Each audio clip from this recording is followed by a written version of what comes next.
This is Coach Lee, and you're listening to The Door Report.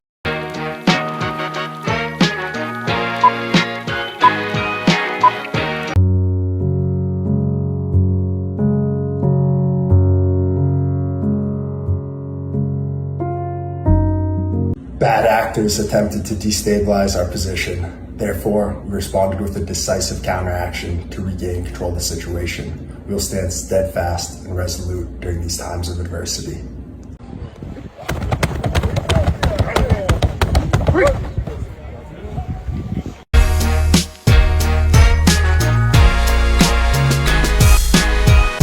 Welcome back into the Door Report, and welcome into episode 336 on a fall feeling and rainy Tuesday evening, October 7th, 2025. I am Will Byrum, joined as always by my co-host, Trevor Hulan, aka Hack Squad Jim Duggan, and we have a very special guest to help us break down the first half of Vanderbilt football season, Blake Fromang. Blake, thank you for joining once again. How many times is this? Is this 9 or is this double digits now? Let me check my Twitter bio. I usually keep it up to date. Let's see. This is 9. This is 9. Ooh, we're so close to So that next- elusive 10. Next time might have to be a big soup boost when Blake joins for the 10th joining. Blake also, well, first, before I forget, we are presented by 615 Collectibles here at the Door Report. If you're into sports cards or sports memorabilia, check out 615 Collectibles on eBay. Items include individual cards, graded cards, team packs, and more. Shipping is always fast and free. We also have the Roback ad read, Roback Activewear. There is only one way to describe Roback: best fit, best feel. For those who aren't familiar with Roback, they are completely changing the game with their incredibly comfortable activewear. Roback has released so many items within their newly licensed game day collection, and it's our favorite. With novel polo designs and clean hoodie and quarter zip designs for some of your favorite schools, it's definitely worth checking out. Nobody else in the market is pairing these levels of custom designs with this quality of activewear. Roback's everyday shorts or their underline bold Delta Performance pants are the perfect pairing as well. They are both super comfortable, have an elastic waistband, and great fabric that is made to have the appearance of a nice short look, but the comfort for a day on the move. Roback has also been proudly leading the NIL charge, having signed partnerships with multiple college football stars, both past and present, and are becoming the go-to brand for college athletes across the country. You can use code VAN20, that is VAN20, VAN20, with no spaces, on roback.com for a generous, damn is that generous, 20% off for all new customers. That's spelled roback.com, RHOBACK.com. That's 20% off all performance polos, shorts, and more with code VAN20. Sorry, Blake, I forgot to do the ad reads, but thank you for joining for now the 9th time. And we have a locked and loaded and time to hit the over again. Beefy. There she is, Cash. Cha-ching. Beefy episode 336. However, not quite as beefy as past episodes because we only have a game to recap, no game to preview, as Vanderbilt is heading into their much needed bye week before taking on the LSU Tigers on October 18th. Is that right? October 18th? That sounds right. October 18th, early kickoff. It's one of those that's between 11 or noon, so that's after the bye week. But Trevor, Blake, coming off Vanderbilt's first loss of the season on the road in Tuscaloosa to Alabama, 30-14. The Doors lost, even though that game was quite a bit closer than the final score details. Vanderbilt was trailing 23-14 late in that fourth quarter before a desperation fourth down attempt. Blake, Trevor, I kind of want to hear both of your thoughts. We'll do a vibe check for both you guys. Trevor, how are you feeling after the Alabama loss? Yeah, so I was there in Tuscaloosa. Leaving the stadium, I was upset simply because it was any Vanderbilt loss I'm upset over.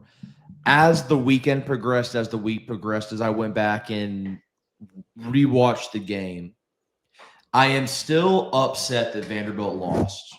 That doesn't change. However, whenever I look at where this loss comes in the context of the season, against who it was, where it was at, and the rest of the schedule moving forward, I as weird as this sounds, because it's not a moral victory whatsoever, I feel better than I thought I would. And I think the reason is, and we'll get into this. I think everybody would agree Vanderbilt still controls their future to the college football playoff. I think a loss going into your first bye week, I think could be something that Vanderbilt uses to sort of revitalize their mindset, get right, have that bad taste in their mouth. And the fact that Vanderbilt was right there till the very end against a top 10 team on the road, it's hard for me to be super upset about. So vibes not as high as they were, still ranked. I'm going to go 7.7 out of 10. Blake, you were not in Tuscaloosa. Fake fan, Blake Fromang. But Blake, how are you feeling after the Alabama performance? I'm around where Trevor is. I'm going to give it an 8. Historically, when these games have happened to us, the score is a lot worse when we don't play our best or even close to decent. And I was upset walking away from this. I went on a walk with my wife and thought about it. And what I came to is this: the loss sucks. We messed some things up that caused us to lose, but I don't think this is a look in the mirror, who are you type of loss. Like, what are we doing here type of loss. I watched it too. I thought the offensive line did their job. Running backs, I wish they got more touches. Diego Pavia, he arguably, I'd say, had his worst game as a Commodore. Defense, they were in it. They got some big stops. Whose bend don't break. Alabama's got NFL talent all over the offense, and until that last score, we held it, to a place we could get back in the game. The punting game was good. I don't really take a lot of issues other than those 2 red zone drives where we were gonna, we should have scored. That changes the dynamic of it. And people want to say we need to run the ball more. I agree. I do agree with that. But the looks that we had in the past game, they were there. There were just drops, and we didn't convert, and we got off the field, and we didn't run the clock down as we usually did, and that was reflected in the time of possession. But Beck wasn't calling offensive plays into schemes where it wouldn't have worked. The looks were there. We just didn't execute it. So it sucks. It's kind of Murphy's Law on a lot of the plays there where, you're not going to catch a ball 100% of the time, but that 10% you're going to drop it, unfortunately, showed up a bunch of times during that game. So my vibes are high. I predicted preseason we'd be 5-1, and here we are. Yeah, I'm slightly, ever so slightly, as is my natural tendency, slightly more negative, but still I'm not negative. Like, my vibes are still above a 6. They're like probably a 6.8, 6.9, maybe a 6.7. Oh God, Jalen was doing that. Get the kids going, dude. Jalen was doing that all weekend. Oh my God. I'll go a little 6.7 on the vibe check here, but yeah, this game, we'll get into it more. I don't want to step on my keys and step on the recap that we're going to have here, but it's certainly nothing that destroys this team's goals, like you said. A top 10 loss to Alabama on the road is not going to derail your season. And we talked about it before. It's not and Blake, you said it, it's not a look yourself in the mirror game. I would say that Georgia State game last year was a look yourself in the mirror game. That loss on the road to Georgia State, that was a come to Jesus moment. I don't think that is the case here. Vanderbilt had some untimely mistakes that made this game different than it should have been in reality, but Vanderbilt belonged on that field with Alabama, and anybody that watched that game in its entirety has that opinion that Vanderbilt was not dominated, and I just never expected to be sitting here, and maybe that's why I'm a little flustered and don't have like a clear mental takeaway from this game. I predicted a loss going into this game, but I never expected that I would say the defense did their job and the offense let down the defense. That's just that never really crossed my mind. headed into this one. So we have a lot to get to on episode 336. First, we're going to get to that Alabama full recap, stat recap, and our 3 key takeaways. Then we're going to have the TDR cocktail break. And then we're going to go to the premium message board questions on the behind closed doors. So before we get into segment 1 and much more, we are now a part of the On3 Publisher Network. Visit thedoopreport.com today and subscribe to a monthly or annual premium membership and support TDR for access to premium content as well as our premium message board behind closed doors. Also, don't forget to follow us on Twitter and Instagram at The Door Report. Like us on Facebook. Subscribe to our YouTube channel. Our podcast is available on iTunes, Spotify, YouTube, and Google Podcasts. And while you're at it, give our podcast 5 stars and a review on iTunes or Spotify, and subscribe to that YouTube channel. It's now time for segment 1.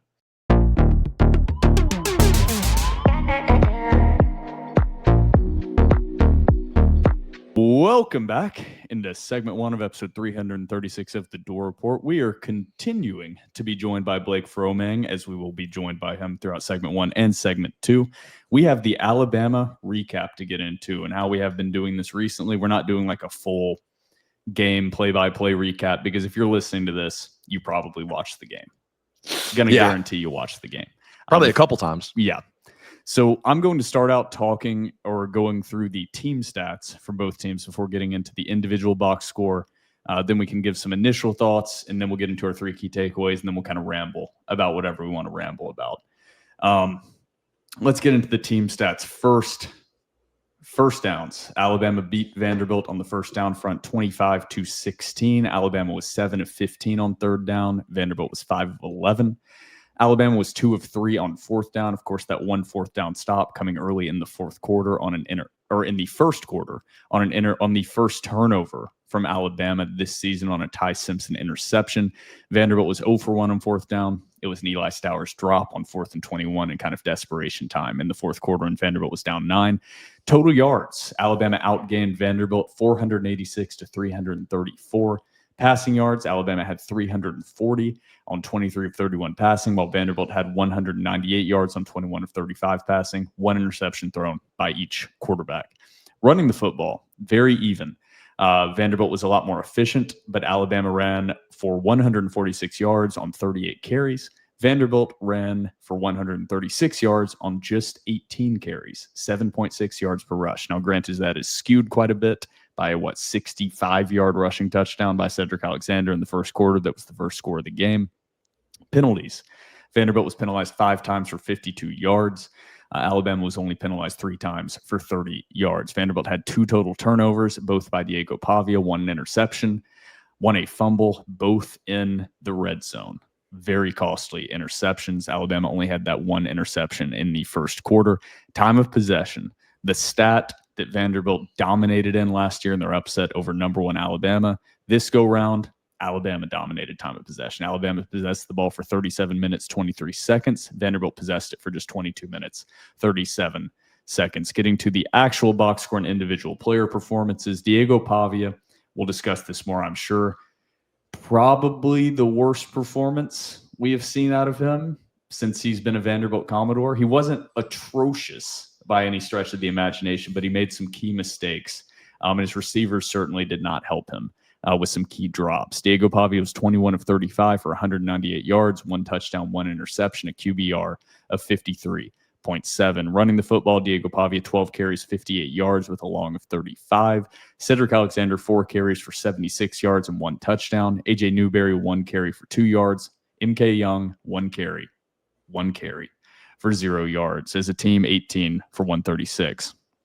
Receiving, Junior Sherrill was the team's leading receiver, 6 catches for 49 yards. Cole Spence, 2 for 45. Richie Hoskins, 3 for 37. Cedric Alexander, 3 for 22 and a touchdown on a beautiful shovel pass. That play was gorgeous, by the way. That kind of running back shovel pass, a variation of what they did to the tight end last year. That was a beautifully designed play by Tim Beck. Have to give him a shout out now because I'm not going to be too kind on some aspects of the game and the play calling. Eli Stowers, 3 catches for 22 yards. Tristan Brown, 1 for 9. Bryson Coleman, 1 for 8. Trey Richardson, 2 catches for 6 yards. On the defensive side of the football, Brian Longwell and CJ Hurd, both with 8 total tackles. Langston Patterson was 7. Zaylen Wood was 6, as well as 1 sack. Corday Sidnor had 1 sack as well. Joshua Singh with a sack. and Miles Capers with a sack. Onto the Alabama side of things, Ty Simpson looked like Ty Simpson that I expected to see. He was pretty efficient. 23 of 31 for 340 yards, 2 touchdowns, 1 interception, 80.1 QBR. Jem Miller, 22 carries for 136 yards and a touchdown, 6.2 yards per carry. Kevin Riley, 5 for 17.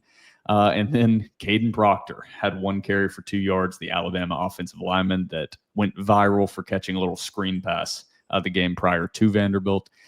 Receiving the ball, Ryan Williams, 6 catches for 98 yards and a touchdown. Jeremy Bernard, 5 catches for 82 yards and a touchdown. Isaiah Horton, 4 for 66. Josh Cuevas, 3 for 35.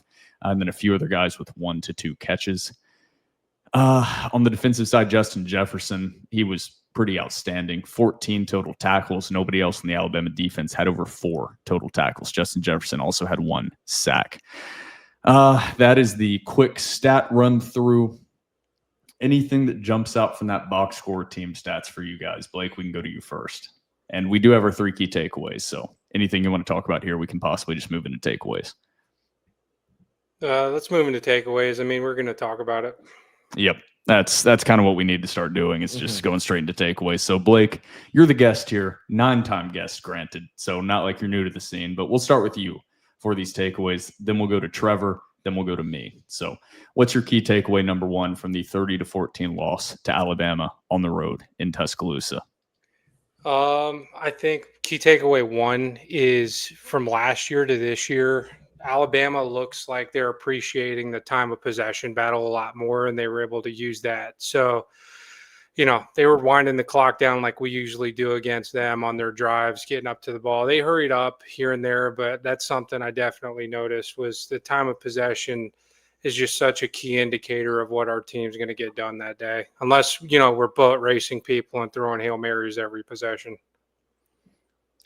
Yeah. I mean, this is once again going to be super chalk. I thought the game plan from a running the ball perspective, specifically with the running backs, it really in the second half was mind-boggling. Vanderbilt was hyper efficient on those first couple drives, and some people are making the argument, oh, Alabama made an adjustment. That's why they didn't run that much. I was like, I don't think Alabama made an adjustment. I think Vanderbilt just stopped running the ball. I think MK Young with 1 carry is inexcusable. I think James L. Lassiter with no carries is also inexcusable. Vanderbilt just went away from the run game and sort of got into this situation where they were one-dimensional. I thought if wide receivers and tight ends could make catches, I thought Vanderbilt would have potentially moved the ball up and down the field, even being in a sort of one-dimensional aspect. But, yeah, that's my first key takeaway. So that's also really similar to what my first key takeaway is. And normally I would skip past it and move to another takeaway, but I really want to hammer this home. I think Vanderbilt and Tim Beck outthought themselves in this game in some capacity. Alabama was clearly stacking the box and daring Vanderbilt to throw the football. That's what was happening. However, we talked about it going into this game that the weakness of this Alabama team, if there is really a weakness, is the run defense. And first drive, Vanderbilt breaks a huge 65-yard rushing touchdown with Cedric Alexander, 2 carries for 69 yards for Cedric Alexander on the first drive of the football game. Cedric Alexander had 2 more carries the entirety of the rest of the game. There were 4 more carries to running backs total the rest of the game. Now, then I added in my key takeaways article immediately after the game is in this read option running scheme, it's hard to know, was Diego Pavia trying to do too much and keeping the ball in some of those situations when he should have handed it off? Either way, it does not matter. Having 6 total carries for your running backs is just unacceptable. There's no way around that, and that leads into some of my other takeaways. I just can't reconcile that in my brain with what you saw in the success they had early, that they just completely went away from running the football. I don't understand that. That's not what this Vanderbilt team does, and I think it's just a case of Tim Beck outthought himself and overthought things.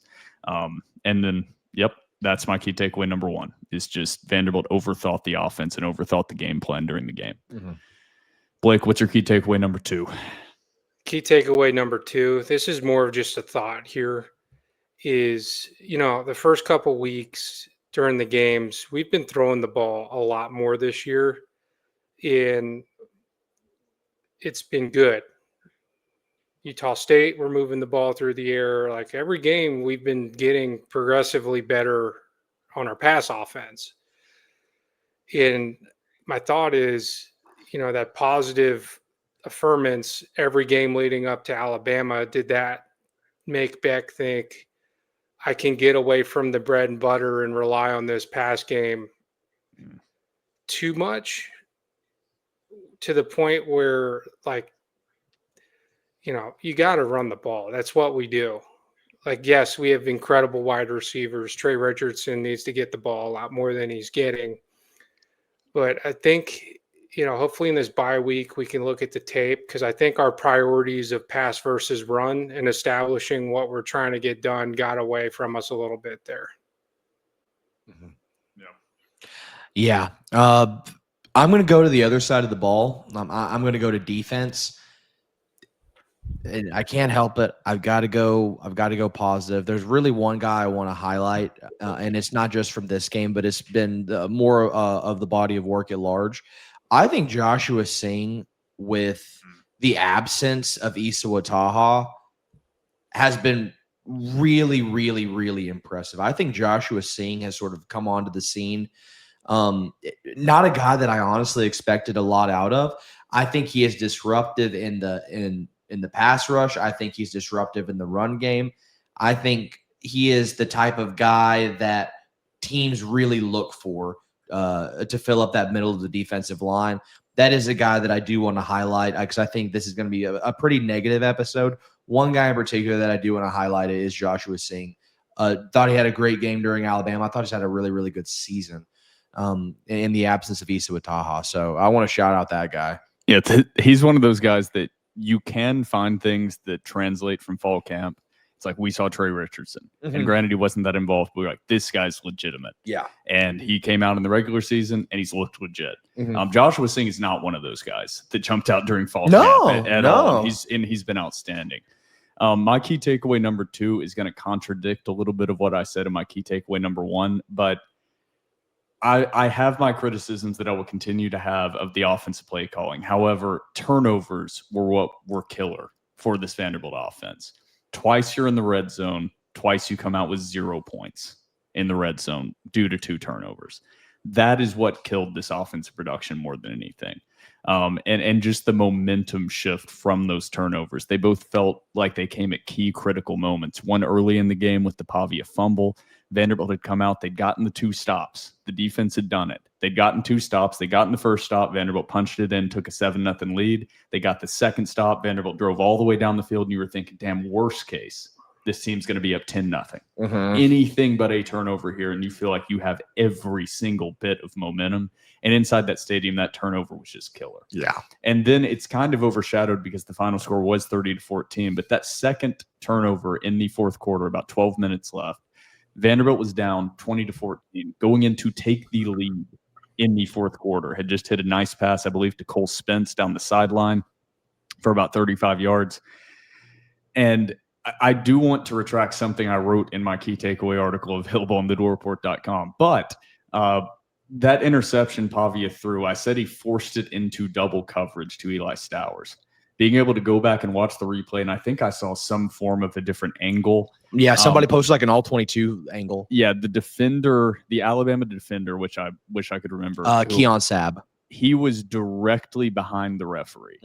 And so it looked from Pavia's perspective, and you can make all the arguments. He should have known where he was pre-snap read and all that, but he was directly behind the referee, and it looked to Pavia from his angle like he was hitting Eli Stowers over the middle for a touchdown. The turnovers are what killed this offense, and all the other criticisms that I'm going to speak. If they don't turn the ball over twice in the red zone, this is a completely different game. So the turnovers and Diego Pavia having those turnovers is what ultimately cost this team a huge opportunity. So that's my key takeaway number 2 is the turnovers were just killer.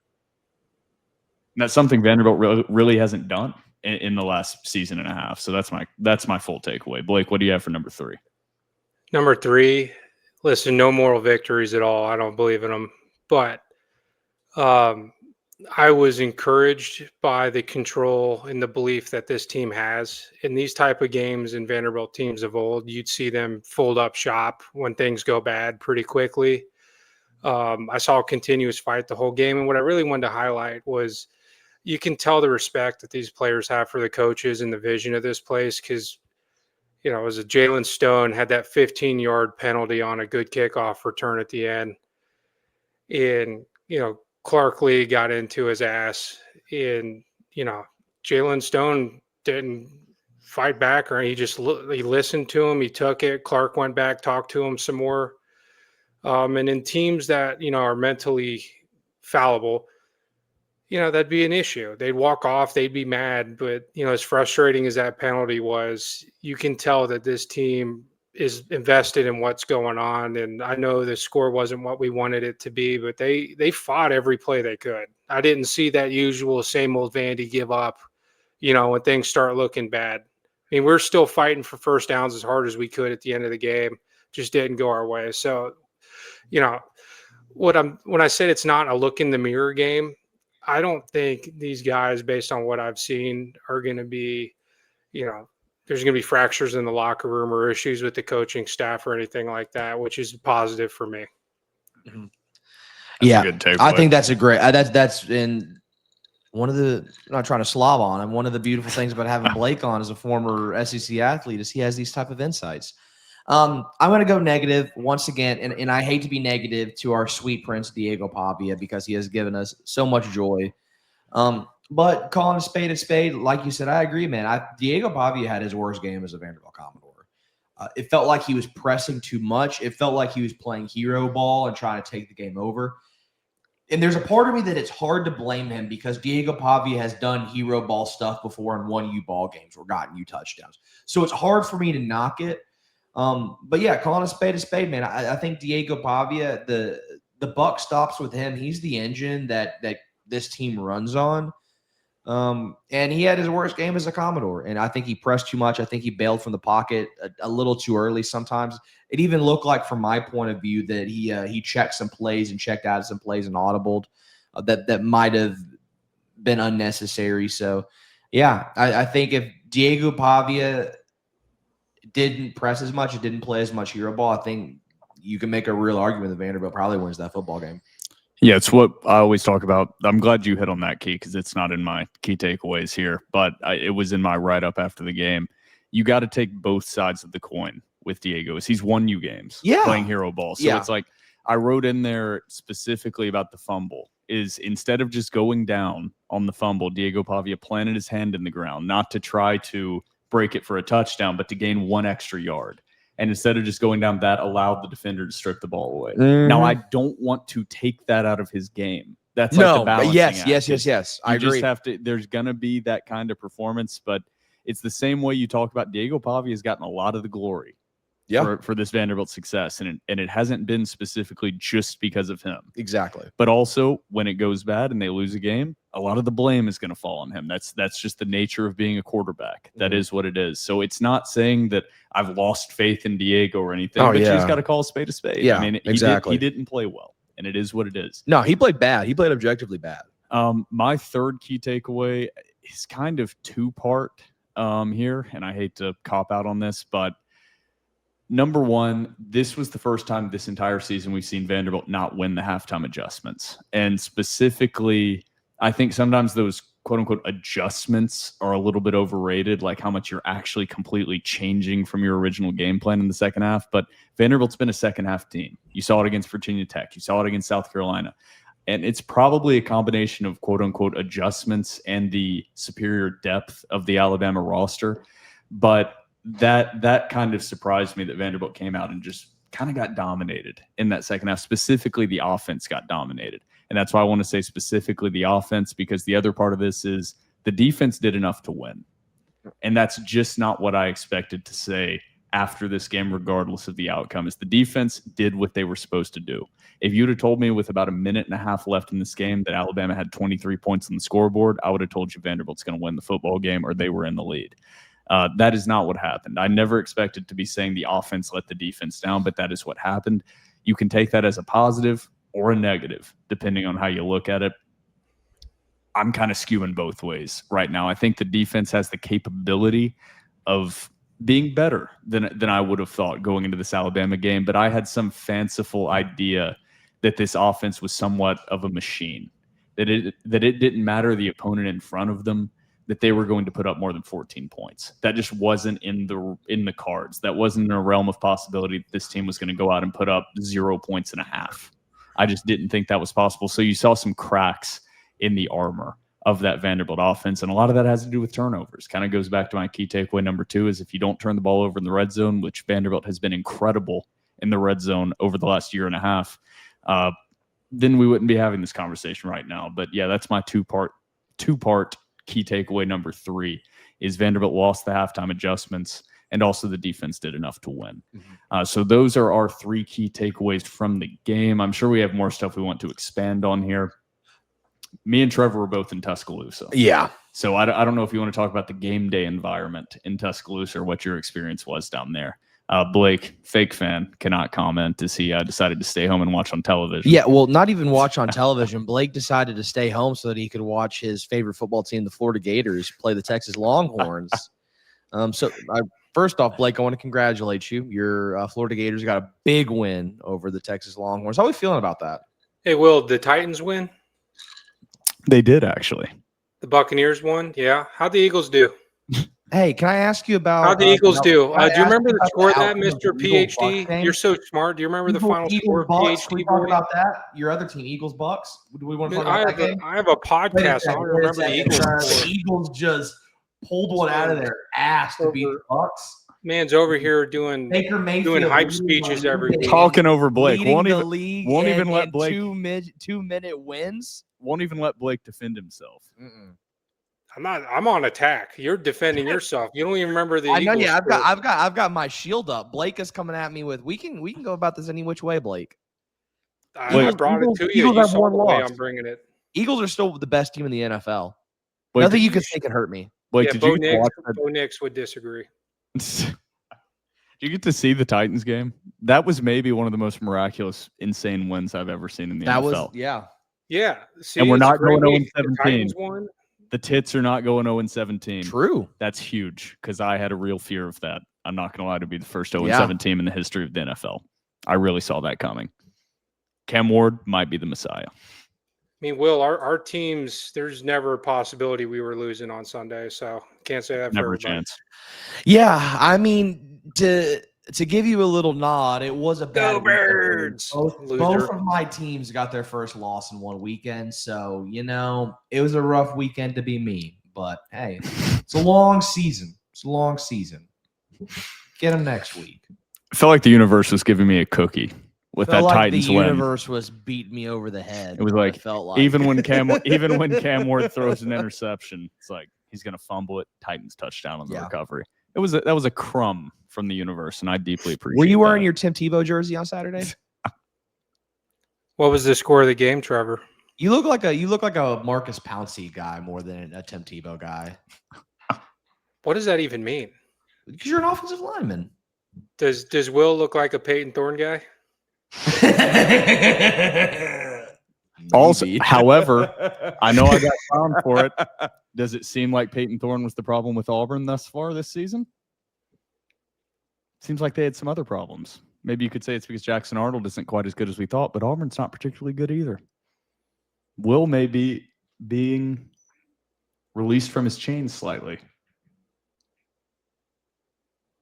I mean, Jackson Arnold hasn't been great. Is Auburn undefeated with Peyton Thorne? Is that the case you're making? Yes, that is the case I'm making. Peyton Thorne would be a Heisman front runner right now on this Auburn roster. That's And the he point probably I'm wouldn't have lost the Eagles that game either. making. People that are listening to this for the first time are going to even more be confused about my Peyton Thorne take. All I'll say on this is Blake cheers for a team that was wearing orange. I can't personally relate. None of my teams wear any shade of orange. You can't relate to winning last weekend either. Can you relate to winning a Super Bowl last year? We won one like a couple years back. Yeah, but last year doesn't even count, bro. No one counted last year. It was COVID year. That was a COVID year last year. It's a COVID year. Blake, you're right. The history books will remember that as a COVID year. Yeah. I don't know. That's so stupid. I don't even have anything to say to it. It's a good amount of NFL talk here, just thrown in. Let's talk a little bit about, before we get to the TDR cocktail break, I'm sure we have other random shit we want to talk about here.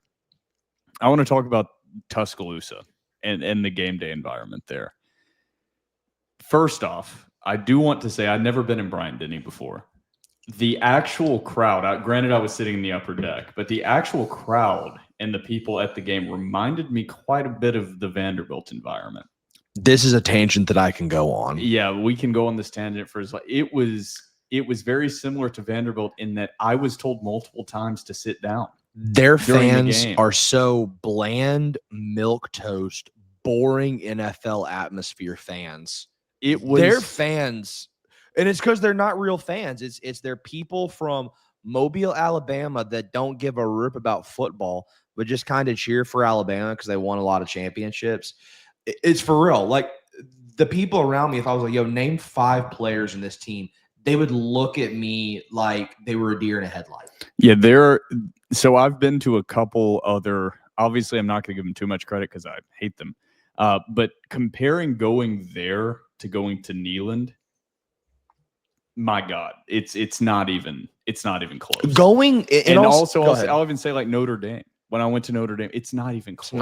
It's not even close. I'm saying all this negative now because I do have some positives to say about Tuscaloosa and the game day environment. But overall, that being a quote unquote intimidating atmosphere, it's not. No, it's not. I mean, I would really, that is a very middle of the SEC at best environment. I went to go see Vanderbilt play a bad Auburn football team last year at Jordan Hare, and that place was sold out, and those fans were raucous, and those fans were electric.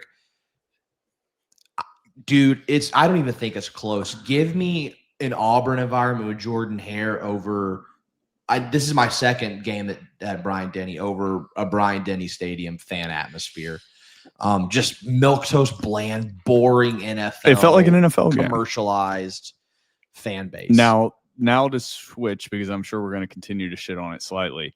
I will say the actual production of the game day, maybe the best I've ever seen. Phenomenal. Yeah. Everything associated with it made me even more secure in my opinions about what the fan game day experience is like inside of First Bank Stadium. Has to be better. Mm-hmm. It has to be. Alabama Stadium seats 100,077, and Alabama and Bryant-Denny has free Wi-Fi for fans in the state. Just small things: the band, the in-game cuts, the replays, the in-game updates on what's going on across the country. It was like comparing a high school game to an NFL game in the quality of production. Vanderbilt, whoever is in charge of the game day experience, needs to sit down and take notes, because Vanderbilt has the stadium now. They have a relatively small seating capacity for a stadium. That game day experience, and I'm hoping that it's in the plans in the future, and they're just so caught up in the construction that it's kind of prevented this from being the focus. Vanderbilt should have the ability to create one of the best game day experiences for a fan in the country. And make it almost luxury. And right now, it's just not. Mm-hmm. It's bad. If Alabama can figure out how to create working Wi-Fi for a 100,000-seat stadium, Vanderbilt has to figure that out as well. That's like a small, tiny example. Vanderbilt doesn't need the random, boring white guy doing trivia on the Jumbotron in between games or in between plays and in breaks. That doesn't need to happen. I don't want Alabama didn't do that once. Alabama didn't hand out fucking Tiff's treats. Yeah, I don't want Tiff's treats. I want you to show me highlights from the Oklahoma-Texas game that's going on at the same time. Yeah, there was just so much about it that I was like, why can't Vanderbilt do this? And I will actually say I was a little disappointed in like Alabama's Jumbotron setup. It was kind of funky. Like Vanderbilt has a way better Jumbotron setup for the size they of had the stadium. 4, but they were really small. But still, the Alabama game day experience, as well as Tuscaloosa in general, was pretty great. I had a great time in Tuscaloosa. Now, I will say the fans and the people there, I went out to the bars after. The Alabama students and fans, because there were quite a bit of older people out there at the bars we went to, they are like the trust fund kid that you meet at college, but it's every single one of them. It's like you're constantly just getting shoulder bumped and shoulder checked by a 5'8", 130-pound white guy From New Jersey. in a- They're in all a from the shitty polo. north. It's like it was the weirdest thing where before the game, everybody was super nice in the stands. During the game, when Vanderbilt was leading, everyone was super nice. And granted, I was actually not talking shit like I would usually do. I was just cheering like normal. The moment that Alabama took a lead, and actually not even the moment they took a lead, the moment that it felt like they had secured a win when they went up 9 and got the ball back, everybody was just chirping, talking shit the entire time. It was very cowardly. Which I fully respect if you have talked the entirety of the game. Mhm. But it didn't really start until they had the win secured, which is the most cowardly thing you can possibly do. So I had a great time in Tuscaloosa. A decent, like the guy to my right was actually awesome. He knew ball. Like we just talked about the game the whole time. He was giving Vanderbilt props on certain things and whatever. Now, the general person I met there absolutely sucked. Like I was very disappointed. I've had much better random interactions going to Vanderbilt, Tennessee with random Tennessee fans than I had at Alabama. So that's my takeaway. The production was great, but the fans, man, it was like NFL fans. It was very boring. It was a very boring in-game environment, Yeah. even though the production quality was great. And even when they chirped, it was like a boring type of chirp. And I was like, dude, there was one guy chirping me and Jalen, and I was like, dude, you thought about that for about an hour and a half, didn't you? And I said that, and he just looked at me, and I was like, okay. Well, other than that, the fans were, I mean, even the chirps I thought were very minor, other than the fact that whenever we were trying to leave our parking lot, Alabama fan did threaten us with a gun. So other than that, and Alabama fans were like, we don't even do that for the Iron Bowl. And turns out, which I forgot this, Alabama fans shot and killed one of their own fans for the Iron Bowl. So the best example I have is I got up to leave with about a minute left in the game. And there were like 3, I don't know if they were like between 18 and 23. As I get older, I'm getting horrible at judging age of like people. Are they 19? Are they 24? I'm not 100% sure. But they were kind of like staring at me when I was like cheering and high-fiving with Jacob Scholl next to me and my friend Emmett who went with us. And we weren't saying anything directly to them. But after the game, as I was walking, they were like kind of said some stuff to us after Alabama took the lead. And I kind of tapped him on the shoulders like, good game, good win. And just went to shake his hand. And he's like, have a good fucking ride home back to Nashville. I was like, all right, dude, then fuck you. Like, and then as I'm going, some dude grabbed me on the shoulders like, no, you're going to stay and watch the whole fucking thing. And I was like, dude, fuck you. Like, what are we doing here? Like, I'm not trying to start anything. Like, I'm walking out of the stadium, and that's when I got chirped at. At least when I go to Neyland, I get chirped at the whole time. yeah. And I can respect it. It's like Alabama only chirped after they had the win secured, which just describes a cowardly fan base that is just completely tied up in winning. And if this team stopped winning, they would stop supporting the program. That's what I'm 100% sure of about Alabama fans. They're not built like us. Yeah, We're built different. They're built the same. Yeah, and that's my thing, man. I'm a trash talker. I have made my internet presence off trash talking when Vanderbilt is bad. So that's my thing, dude. And that's something I do really, really, I hate them to death. And this is the only nice thing I'll ever say about them. I appreciate that Tennessee fans talk no matter what, because that's something I can get behind. That's the only positive thing I'll ever say about Tennessee fans is whether they suck or whether they're great, they're going to trash talk. And that's something I really respect. When I've joined other podcasts and they're like, you got to say one nice thing about Tennessee. That's the one thing I say is I respect their passion, that they just talk no matter what. Yeah. That is not what Alabama fans do, by the way. So we've ran through our 3 key takeaways. We've talked shit to Trevor about the Eagles losing. We talked about the game day experience. Is there anything that we're missing here that we wanted to talk about before we head to the TDR cocktail break? I want to talk about Diego Pavia and his style of play, but I'm going to hold because I saw that some people on the message board, as I did scour it, ask questions about that. And I have some takes on how Diego Pavia carries himself. Do you want to save? I was thinking about saving it just so I Talking don't. about the interaction Diego had with the fat 50-year-old man in a tucked-in polo and cargo shorts. We can wait, or I can talk about it now because I have takes. Let's talk about it now. Okay. And because I have takes on that as well, and I bet Blake does. Yeah, so all started, and Blake, not Blake. I would imagine Blake is also on the same page as Will and I. I'm really interested to hear his thoughts, especially as an offensive lineman. No, okay, yeah, totally. So I'll fire off my takes. Vanderbilt fan. I've seen some Vanderbilt fans upset at Diego Pavia, and of course, every other fan base is upset with him because he's not their quarterback. People upset with the way that Diego Pavia carries himself and the grabbing his nuts and the talking trash and the being brash and the being cocky. Get over yourself. Get over yourself. The attitude that Diego Pavia has, the brashness, that like real double bird FU mentality, and just the sheer cockiness that he carries himself with has changed. You can make the argument has single-handedly changed the trajectory, the way Vanderbilt football carries themselves. And I don't think that's anything he should shy away from. I don't care that he talked and lost. That's something that I can respect, is that even before the game, he was talking. During the game, he was talking. And after the game, he was talking. That's something that I have incredible respect for. I think Diego Pavia is a fun brand of football that Vanderbilt fans have been dying for 100 years.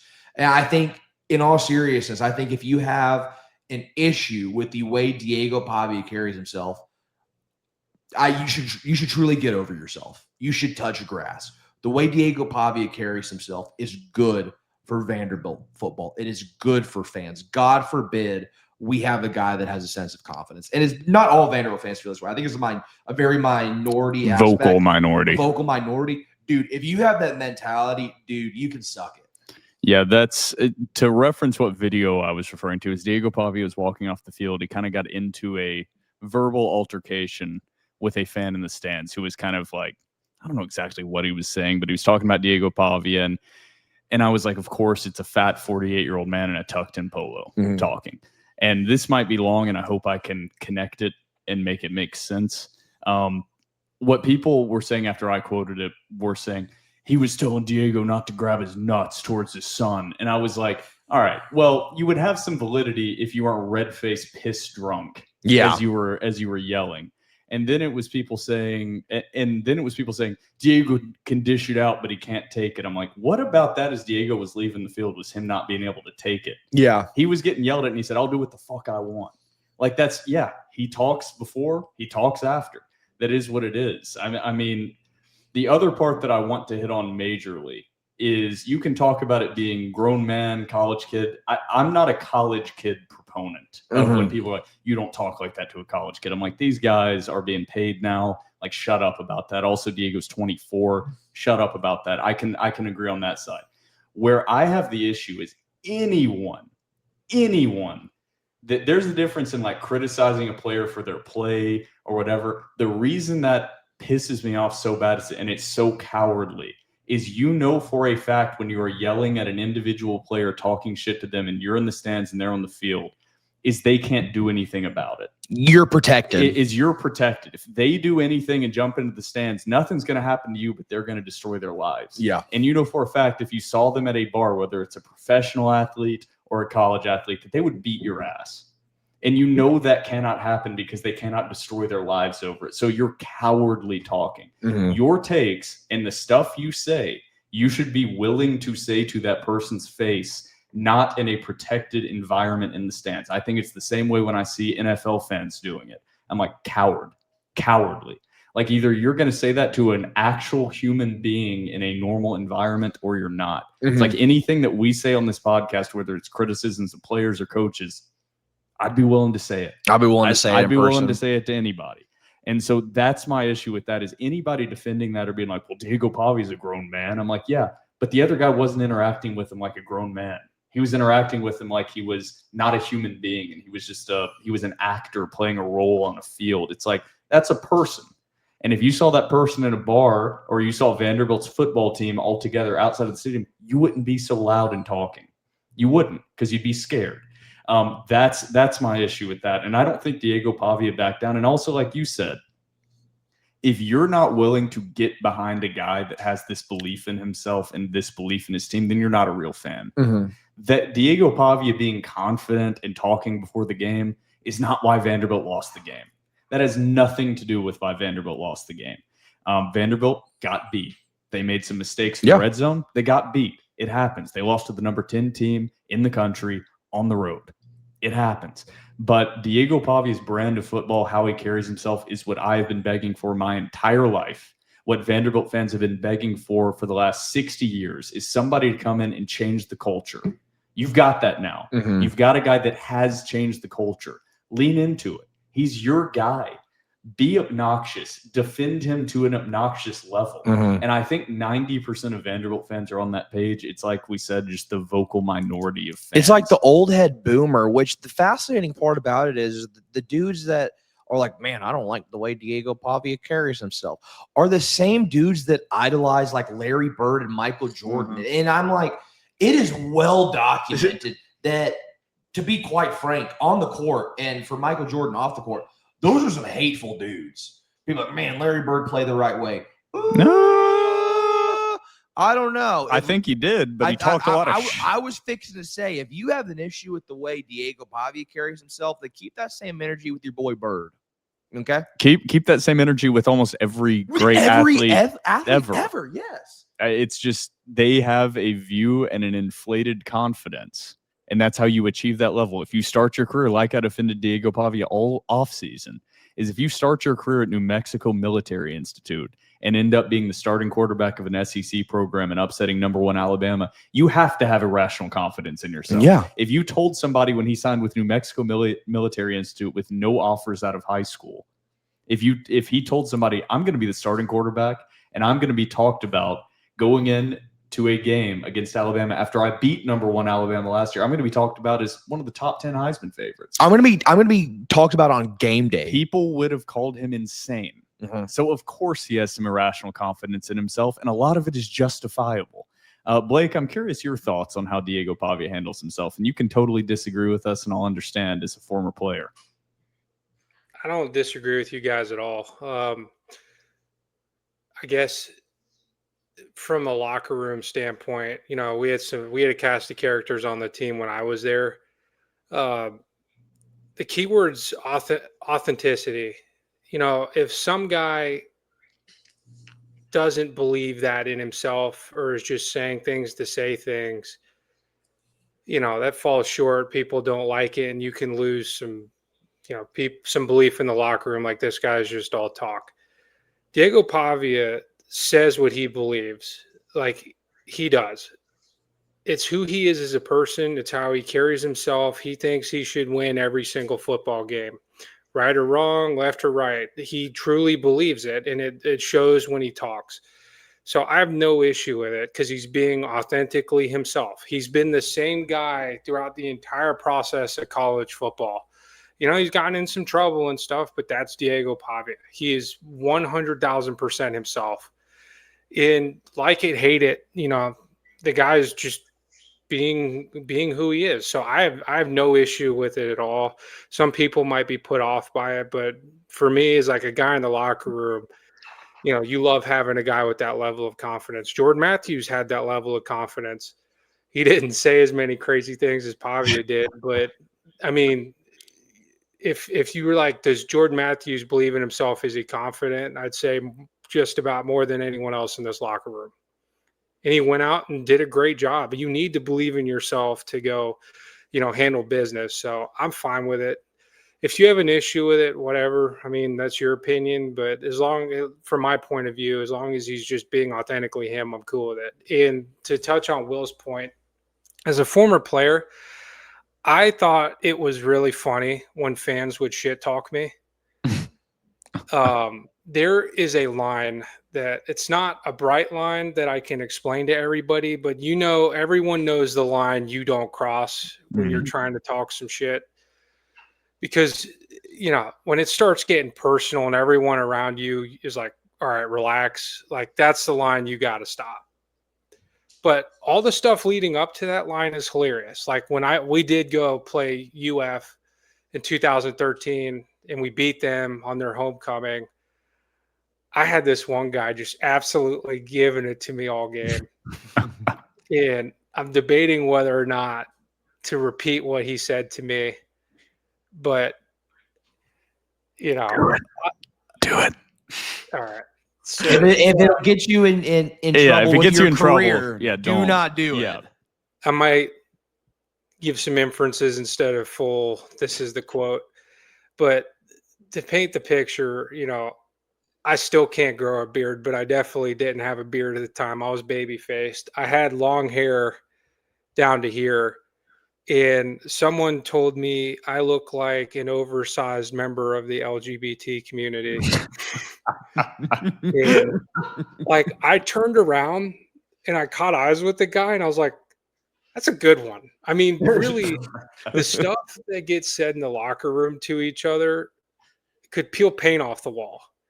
So a lot of times you're not hearing things for the first times when fans are making jokes. They call you fat or slow or something. All your boys are already saying that and messing with you. So it's nothing crazy. But in terms of fans, just if you're feeling like you're getting to that line where it's getting to be a little bit much, just fucking relax. It's college football.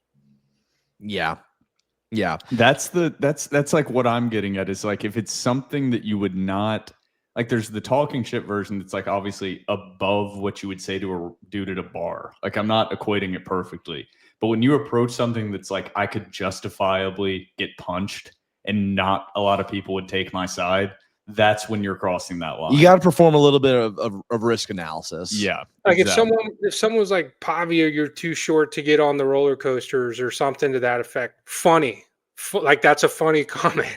Yeah. Yeah. But when you're like, going at his mom or saying like you're a piece of shit and like really, you know what I mean? That personal line. Then it's like, dude, come on, this isn't even fun anymore. Mm-hmm. And I think that's kind of what happened. And also it doesn't help when obviously a large amount of alcohol is involved. Yeah. It usually doesn't bring up the best discretion in people, I will say. But the last one I'll ask before we head into the TDR cocktail break, because we have quite a few premium message board questions to get to here. What is your guys' opinion on Johnny Manziel being on the sideline / Theo Vaughn's performance on College Game Day? Here's my thing about Johnny Manziel is before I do this, we need to shout out. I'm sorry, you mentioned J-Matt. I'm sorry. Yeah, J-Matt officially, Jordan Matthews officially part of the Vanderbilt football staff. Yes, that is awesome. Just had to shout that out. Wonderful incredible guy. Move, incredible Yes. move by Vanderbilt to make him not just a volunteer but a real part of the staff. And I mean, he's been involved in everything from the beginning, and he's been on the sideline. But I thought that was awesome. Yep, He's a great guy. He's a great guy. One quick memory: I remember freshman or sophomore year, pregame at the hotel. In one of the hotel rooms, they were doing like a cipher or freestyling, and J-Matt was running the thing. And I was like, yo, pass me the mic. Let me jump on this. And I listened to like a lot of underground rap at the time no one was super familiar with. So I'm like, I'm about to steal some bars because I know these guys don't know who this is. Who was it? Rapper Big Pooh. You probably don't know who that is, but I hit a bar from him. And they were like, "Oh my god!" And I was like, "Yeah." back in the Flocka Fromang era, I remember that era well. I remember that era well. So shout out to J-Matt, the second greatest Vanderbilt athlete to ever wear the number 87. Behind, truly our very own here, our very own Blake Fromang. All right, now to the Johnny Manziel and / Theo Vaughn performance. Dude, here's my thing about Johnny Manziel. If Vanderbilt would have won, we'd have been like, man, that's so cool. Johnny Manziel on the sideline wearing Diego Pavia jersey. And like now that we lost, people are like, man, keep him away from the program. I don't give a rip. I really don't care. Nor do I care about the Theo Vaughn performance on College Game Day.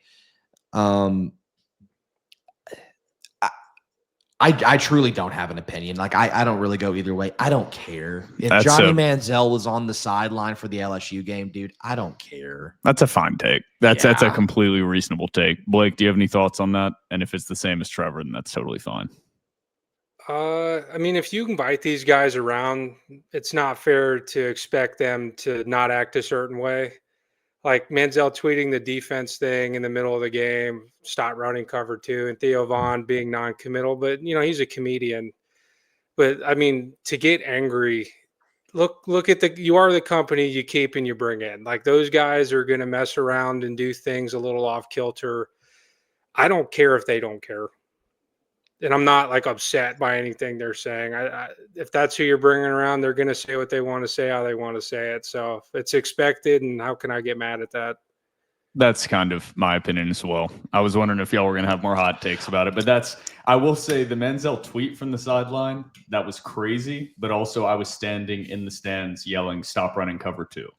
So I it's mean, like, yeah, he was what right. he was Yeah. saying was right. It was like, that's what Vanderbilt got roasted on, was cover 2 multiple times when the safety couldn't get over and the corner was in the flats. That's what was happening. So it's not that he was wrong. I don't have an issue. I also, too. I will say the Theo Vaughn thing slightly did piss me off. Yeah. Where he picked Vandy, but he said, well, I'm going to pick Vandy because they're my ride home. I was like, dude, just don't say it like that. Yeah. Like, just support the program. But it didn't, like, either way, like, he's a comedian. It's whatever to me. Well, he's bounced around teams too. Like, everyone's No, like, 100% look at him true. wearing an LSU jersey or a Tennessee jersey or something. Yep. Like, the guy bounced. That's not who you He's take a home to Pavia mom. Like, fan. He's not I don't think he's a Vanderbilt fan. Mhm. you don't introduce him to your parents and say, we're getting married. Like, he's not that guy. Yeah. He's also 48 years old, which I just don't think most people realize. Are you serious? Is he? Yeah. See, Blake didn't realize that. Yeah, he's old, dude. He could be your dad. He's aging like wine, man. He really. He could be your dad. Oh, 45. 45. My bad. I mean, still still. 45. Yeah, I will say too. My last thing on specifically the Johnny Manziel thing, as a person who loves the fact that Vanderbilt is being viewed in this villain role, and that you have Tennessee fans and Auburn fans and other SEC fans cheering for Alabama because they dislike Vanderbilt and Diego Pavia so much. As somebody who relishes the villain role, I think that's awesome. And I think Johnny Manziel on the sideline wearing Vanderbilt gear, giving a double bird to fans and pulling the Heisman pose in Vandy gear, as somebody who loves the villain role, I can't lie. I think it's sick. Yeah, and sending some fun DMs to fans as well that I will not repeat on the podcast, as we will get demonetized on every platform. But I loved it. I mean, I think it's an age thing too. I think I know my dad probably does not like that. Yeah, but I'm like, this is sick. For the first time, you have attention around Vanderbilt, and people want to be associated with Vanderbilt. And I think that has a lot to do with Diego Pavia and the stardom that he brings. But it's like, you've been begging for more attention. This is what more attention looks like. Yeah. Is you're going to have people hating what you're doing, but you have to do different things as Vanderbilt, as you don't have the historical success of a program. It's like you can't build a reputation based on the foundation of your past success. Yeah. So you have to do things differently, and you have to embrace things like that. And for years, I've begged for Vanderbilt to embrace celebrity and embrace things like this, and they're finally doing it. So I'm certainly not going to be the person that's going to be mad about it. Mhm. And anybody that is just disconnected from reality. Is, to be honest, the worst thing that Vanderbilt has faced is just no one cares. Yeah. It's like, yeah. people care now. If people hate you, they care. The other side of hate is that means people love what's going on. So I have no issue with it. We have a ton of premium message board questions to get to here, and I'm sure some of these will relate to that. But we are about to head into the TDR cocktail break. So everybody out there, grab yourself a delicious hot or cold beverage, and we will be back right after the TDR cocktail break.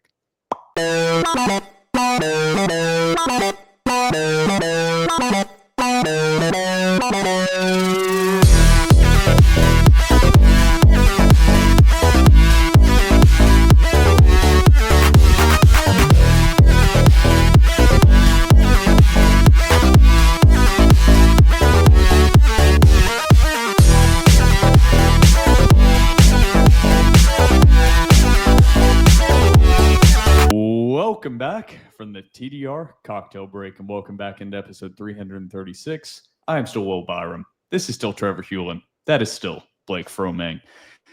On the second half, we don't have a game to preview, so this will just be fully dedicated. We were kind of debating back and forth. We were going to talk basketball, if we're going to do that this week or next week. I think we're going to do that next week. We're going to do kind of a roster preview for basketball with just the LSU game to preview. We are just going to dive into the premium message board questions, and we're going to be able to read through all of them. with no time constraints because we don't have a game to preview. We have quite a few to get to, and of course, the first one is a 5-parter. Hell yeah. Blake, you ready for this? Yep. Giddy up, cowboy. This one has F words in it. A lot of them. GLH4VU regular poster says, number 1, what in the fuck was that offensive game plan? 6 total runs with the RBs, only 4 after Seti ripped off a 65-yard touchdown. I love almost all of what Beck has done, but it seems like he called a scared game and he went away from what worked all year. We kind of talked about that a little bit. Yeah. I mean, I just think he overthought it. We kind of addressed that in segment 1. Number 2, what the fuck was the defensive play calling at the end of the first half? You'd have thought we were up 35 with 30 seconds left in the game. The defense overall played their asses off, but that play calling was bad. Yeah, I don't know if it was because. Sorry, I'm about to sneeze. I apologize. Bless you. Oh Lordy, I don't know if they were caught off by the tempo, which I don't know why you would be caught off by that. No timeouts left. I mean, it just looked like they went into a safety shell. It reminded me a lot of that loss they had to South Carolina a few years back. Yeah. It was like they went into this mode like there was 20 seconds left or 30 seconds left, but there was over a minute and a half left. Yeah. And you just kind of gave up the fact that, best case, we're giving up a field goal here. And obviously the worst case happened with them going down and scoring a touchdown.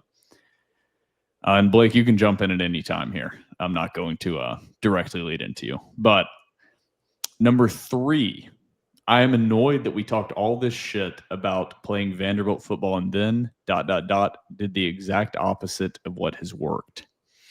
I'm not buying that. I don't think that Vanderbilt went away from what they have been doing. I mean, what has worked this year? I mean, I obviously agree that they should have ran the ball more, specifically to the running backs, but I think that they've thrown the ball a lot more this year. And I think Tim Beck leaned into that side of things too much, more than they didn't play Vanderbilt football, quote unquote. And I just keep going back to the 2 red zone turnovers. If they would have scored touchdowns on both those possessions, we'd be having a very different conversation. We'd be saying, man, that offensive game plan was crazy. Yeah, it was great. It was crazy how they threw the ball so much compared to how they ran it all year, and they called Alabama off guard. So it's just the red zone turnovers are what killed this offense. And I do agree that it felt like they went away from the run game. I'm not dismissing that. But, I mean, I don't think they didn't play Vanderbilt football. I think they turned the ball over and they got beat by a good team. And I think a lot of this Alabama team is shrouded in that week 1 loss to Florida State. This Alabama team is playing very different than they did week 1. I mean, week 1 can be an anomaly a lot of times. And this Alabama team's clicking at the right time. They just are. Yeah, I think too. I think that's a good point. I think even for me personally, I put too much stock into that week 1 loss. And it's like you said, man, dude, funky things happen in week 1. Number 4, Pavia wasn't good, but his wide receivers and Stowers let him down with multiple drops in big situations. The interception was bad, but Stowers was so passive going to the ball. I agree with that. Yeah. Yeah. Also, go ahead, Blake. No, I agree with that.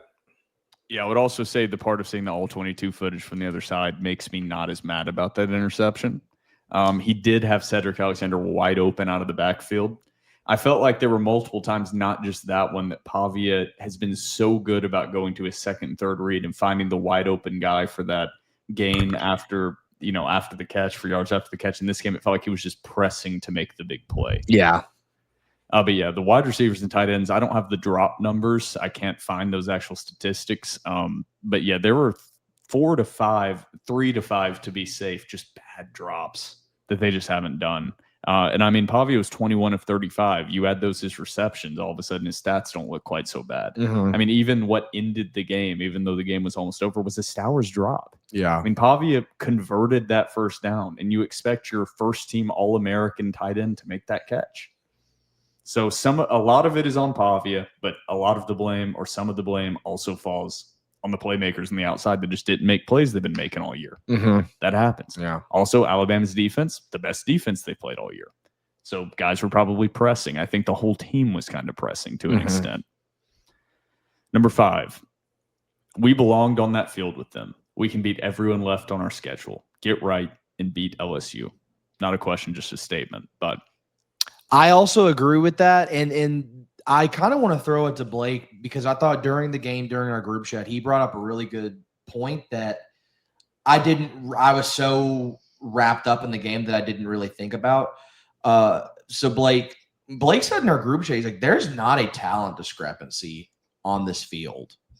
And I thought about it and I went back and watched the game and I was like, oh, I think he's right. I don't think there was not a huge talent discrepancy. Say that again. the talent discrepancy. No. What about me being right? No, I have no issue saying I think you're very knowledgeable on football. I have no issue saying you're right. Yeah, in this instance, I thought you were very right. I think that was a wonderful point.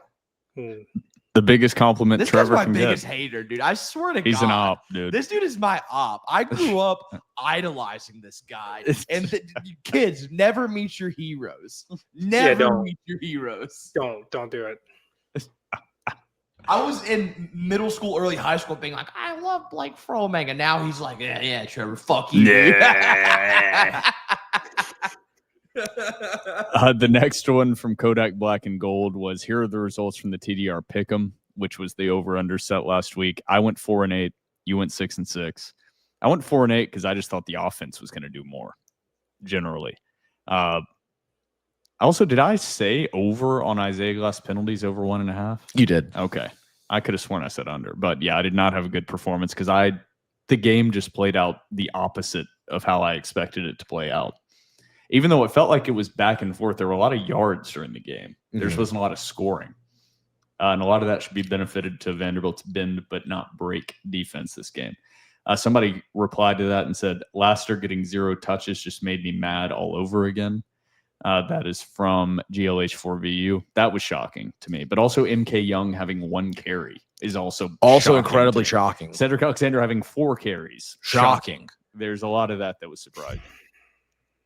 G Barks 2-4. Boston George. Boston. You can just text me, George. Yeah.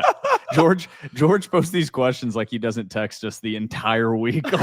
Like we are not in Like constant communication. Yeah, like we're not in a one group another. chat constantly talking Vanderbilt. I have a weekly George call now, and I told him today I went to Starbucks, and I think he was mad it wasn't Dunkin'. Hell yeah, dude. I He love was George. pissed. I'll say this, guys, for the Auburn game. Please come to the Auburn game, if nothing more than just to meet Boston George. He will be at that game. Yes. You need to meet him. G Barks 2-4 says, what do you guys think about the pass rush from this year compared to the years past? One positive that I take away from this game is 4 sacks on the road in a nationally televised game. I think the pass rush has been good. I think it's going to get better if you ever get Issa Wataha back. I still don't know what the hell is. People have asked me. I got some information, and I thought for sure he was going to be back for this Alabama game. I do not know what is going on, but I think it's been good. I think it's only going to get better whenever you get Issa back. I've been impressed by the pass rush thus far. I'm not saying it's like elite or it's even at a good SEC level, but we've talked about it that even more than the offensive line, what Vanderbilt has truly lacked is pass rush for our entire lives. I mean, who's the best pass rusher Vanderbilt has had? You could maybe say Daiwo Dangbo, but really he was more of an interior lineman. Walker May. Javon Hay. Yeah, like there has just not been that much. And I think Vanderbilt has a lot more talent on that defensive line. I'm gonna throw out Stephen Weatherly into that conversation. Okay. That's a good pull. I will Vikings legend. I will say too, before Derek Mason ruined him and moved it to a 3-4 defense, Caleb Azubike off the edge in that 4-3 was a dog. G Bark says another question here that kind of relates to what we talked about at the end of segment 1. Says Johnny Manziel was tweeting negatively about Vanderbilt's coaching scheme from the sideline, and he has a rapport with Pavia. If I'm Lee and Manziel wants to stick around, I tell him either you're 100% with us or you're not. You're welcome on our sideline, but keep your thoughts about our coaches to yourself. I need my players all focused on the same mission. My biggest concern with Manziel is not the off-the-field stuff, but what he's saying to Diego. Diego idolizes Manziel and has looked up to him his entire life. If Manziel's message to Diego is different from what Clark, Beck, and Kill are telling him, that's where a problem could start. One of the worst things that can happen in a team setting is when multiple mentors give conflicting messages. What do you guys think? How should Clark handle Manziel moving forward if Manziel wants to stick around? Number one, I don't think Manziel's sticking around. I think this was like a particular game. I think that I agree. I think this was a one and done thing. Yeah. However, I think George brought up a really good point about what happens whenever you got multiple people in your ear telling you different things. I think not even with Clark Lee, I think Diego Pavia's relationship he has with Jerry Kill is so incredibly strong and foundational to who Diego Pavia is, not just as a football player, but as a person. I'm not sure there could be, even though Johnny Manziel is his hero, I'm not sure there's anything Johnny Manziel could say to him that would supersede what Jerry Kill is saying. Does that make sense? Could maybe just get in his head, pressing too much, trying to quote unquote impress Manziel more. But yeah, I think that's a little overblown in some ways. Is like, I don't think Manziel having a tweet about Vanderbilt playing too much cover 2 and getting roasted is going to make this team or Diego lose faith in the coaching staff. I think that's kind of overblown in some ways. I don't know if we kind of already addressed that. Unabridged said in reply to that, the funniest part was our defense was not the issue, but Manziel isn't going to tweet, "Damn, my friend played like crap." That's a good point. Not the worst point. I thought it's like you said, man, dude, if the offense played a C game, the defense did enough to win them that game. Mm-hmm. JRob1742 said, since it's a bye week, can I ask a baseball question? And then did not proceed to ask a baseball question. So I think he's just trying to get me mad. J-Rob. No. We got basketball coming up. Why the hell are you on basketball? Ask about the other round ball. Go ask Aria in our spaces. Ezra Chris Magnon says, I'll try to make this question on a happier note. Why were we so successful in red zone D? In the second half, Bama marched down our throats, but the D made amazing stands to force field goals on each of their drives, except for the garbage time touchdown, of course. That would be a question for Blake. I do not know.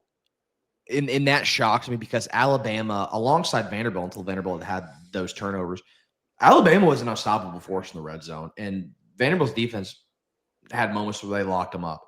Schematically, I don't know what they did, if anything specifically. I think that'd be more of a question for Blake.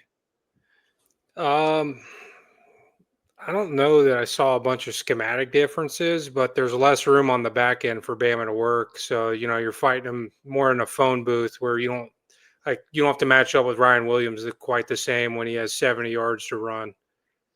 I think that's kind of the best example if there wasn't the big talent discrepancy. Is Bama couldn't just move Vanderbilt forward. They had to scheme guys open. And like you said, once you get in the red zone, there's less room to scheme guys open. The defense did their job. That's kind of the baseline take, is the defense did their job. The offense did not. Trevor. Yet another door lawyer who I've been able to meet, and he was at the Alabama game as well. I think Blake, were you going to say something? Oh, sorry. Colby Taylor, man, huh? I love that guy. Our guy. I love that guy. I'm glad he stuck around, man. He's having a good year. I think he made a couple good tackles in that game. Yeah, I think Colby Taylor is another guy, along with Joshua Singh, who should get a lot more credit from Vanderbilt talking heads, including ourselves and Vanderbilt fans. I think Colby Taylor has been nothing short of wonderful.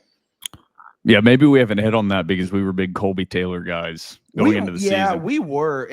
And I'll say this too, man. You got some flack for being a Colby Taylor truther. And people are like, you don't know ball. And you're like, hey, no, like, I'm pretty sure he's good. Pretty sure I said on the podcast he was going to be cornerback 2 and got clowned. And I argued with certain media members that he was going to be CB2, and they kind of laughed in my face during fall camp. Trevor was there for that. Yeah, I remember last year on a Spaces. This was last year. I said, guys, Colby Taylor is probably the most NFL ready guy on the defense. Like, no, he's not. I'm like, dude, look at his measurables and tell me this guy was not built by God to be a quarterback. As long as he can keep his head on straight. And he has. Yep. He has.